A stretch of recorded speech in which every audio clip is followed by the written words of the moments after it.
ആരോഗ്യവും ജീവകാരുണ്യവും ലക്ഷ്യമിട്ട് Thrissur round table mini marathon സംഘടിപ്പിച്ചു. ആരോഗ്യത്തിനും ജീവകാരുണ്യ പ്രവർത്തനങ്ങളും ലക്ഷ്യമിട്ട് തൃശൂർ റൌണ്ട് ടേബിളിന്റെ നേതൃത്വത്തിൽ സൌത്ത് ഇന്ത്യൻ ബാങ്കിന്റെ സഹകരണത്തോടെ തൃശൂരിൽ മിനി മാരത്തൺ സംഘടിപ്പിച്ചു.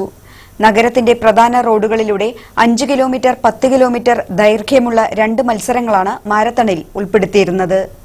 1000-ലേറെ പേർ ഒത്തുചേർന്ന മാരത്തണിൽ സാമൂഹിക, സാംസ്കാരിക, രാഷ്ട്രീയ, കായിക രംഗത്തെ പ്രമുഖർ പങ്കെടുത്തു. 10 കിലോമീറ്റർ സർക്യൂട്ടിലെ 1, 2, 3 സ്ഥാനക്കാർക്ക് യഥാക്രമം 10,000, 5,000, 3,000 രൂപ വീതവും 5 കിലോമീറ്റർ സർക്യൂട്ടിലെ 1, 2, 3 സ്ഥാനക്കാർക്ക് 5,000, 3,000, 2,000 രൂപ പ്രൈസ് മണി നൽകി.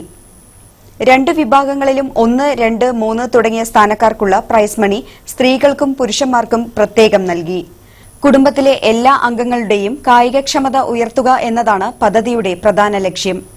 റൌണ്ട് ടേബിൾ ഇന്ത്യ എന്ന സംഘടനയുടെ ഒരു ഭാഗമാണ് Thrissur round table 88. Business, profession, സാമൂഹിക സേവനം തുടങ്ങിയ മേഖലകളിൽ യുവജനങ്ങളുടെ കൂട്ടായ്മയെ പ്രോത്സാഹിപ്പിക്കുന്നതിനായി സംഘടന പ്രയത്നിക്കുന്നു. ചടങ്ങിൽ Thrissur round table chairman Sujay Raphael, ജില്ലാ collector Kaushik, SIB executive vice president Thomas Jacob, മുൻ round table India area chairman John Chakkola എന്നിവർ സംബന്ധിച്ചു.